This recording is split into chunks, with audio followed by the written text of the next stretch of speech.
Well, good morning, everybody. It's the middle of the week, the beginning of a new month. Hope you're having a good day and a good week. And our Bible reading plan for our devotion today, we are in the book of Psalms again, Psalm 73. And I trust you have already read this psalm, written in your journal, what God revealed to you, how you're going to respond to what He said, your experience with Christ as you read the scripture today. In my journal, I wrote that this psalm is so real, so honest, and so helpful because I believe the author is very transparent about a season in his life when he was envious or jealous of those who were successful, those who were wealthy, if you will, and in particular, successful, wealthy people who did not honor God, did not obey God, were not faithful to God. And it bothered him when he looked at their lives, and from his perspective, man, they had it easy. Things worked out for them. They had plenty. They could do what they wanted to. They had so many advantages, and he compared himself to them and saw, I've got all these problems. I don't have all of their resources. It's not as easy for me as it is for them. And the more he focused on that, the more miserable he became, the more bitter he became. And he was at risk of it actually destroying him spiritually and messing up his faith. So let's read some of what he said in Psalm 73, for instance, verses 2 and 3. He said, "But as for me, my feet came close to stumbling. I didn't stumble, but I got really close to spiritually falling down. My steps had almost slipped. Because here's why. I was envious of the arrogant, and I saw the prosperity of the wicked." Sometimes people who are very successful, very wealthy, can be arrogant. Not always, but can be. And he saw their prosperity, and that really messed with him, dropping down to, say, verse 10. He said, "Therefore the people return to this place, and waters of abundance are drunk by them." It's really a poetic way of saying, the wealthy, they have plenty. People like me, people of faith, he says, we keep coming back to this place of comparing ourselves to them and seeing the advantages they have over us. And the result, verse 13, he says, "Surely in vain I have kept my heart pure and washed my hands in innocence. For I have been stricken all day long and chastened every morning." The idea is that his being pure before God, being faithful to God, being innocent of sin was not worth it. He keeps coming back to this idea here. I'm being faithful to God, and man, look at them compared to me. And I'm stricken, but it's also the sense that I'm chastened every morning. It's as though God was starting to talk to him and convict him, and he's really close to this comparison trap, messing him up big time. But God is talking to him, and so you drop down to verses 21 and 22. He said, "When my heart was embittered and I was pierced within, when I was angry and it was cutting me and hurting me on the inside," he said, "then I was senseless and ignorant. I was like a beast before you," before God. In other words, this focus on the success of others and his challenges and the wicked getting away with things. It's this comparison, the American thing where we compare ourselves to everybody else, and it's made doubly worse with social media today, especially among young people, comparing themselves to others and so on. It made them bitter on the inside and angry, and it made them react emotionally. Rather than reacting with faith and with godliness, he was reacting emotionally. He was like an animal, a wild animal, just emotional reactions. And as he said at the beginning of this psalm, he was this close. He was this close to stumbling spiritually. So what kept him from falling? What saved him, if you will?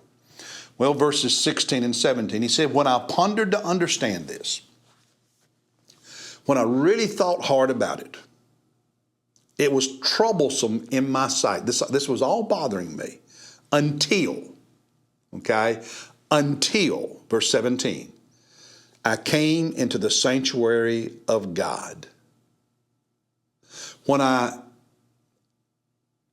entered the presence of God, at the end of verse 17, then I perceived their end. See, when you get away from God and you just live in comparison mode, you see the now. But he said, once I got connected to God, I saw eternity. And the now is just a speck on the spectrum of forever. He said, I needed a new perspective. And the only way to get that was to enter the sanctuary of God, to enter into the very presence of God. Drop down to verse 23. Nevertheless, I am continually with you. God, I am always with you now. That was his salvation. That's what kept him from falling. You have taken hold of my right hand. See, when you enter into the presence of God, when you're intentional about that, God grabs you by the hand and he keeps you from spiritually falling. He said in verse 24, with your counsel, you guide me. God, your wisdom, your truth guides me through this life with all of its unfairness. And afterward, receive me into glory. You're going to guide me through this life. Remember, this life is just the speck on the spectrum of forever.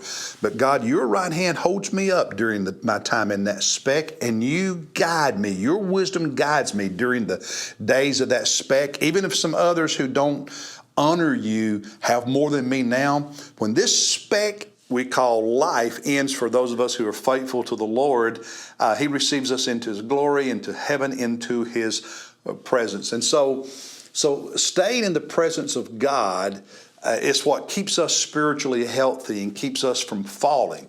If you practice the comparison game, you will destroy yourself. So stay in the presence of God. It's one of the reasons we do our Bible reading plan. I do these devotions. It's one of the reasons we have D groups, is to help us engage with Jesus, to encounter Jesus as we engage with the Bible. And listen, D groups, the purpose is not Bible study. Let me just say that. It's not Bible study, Bible knowledge.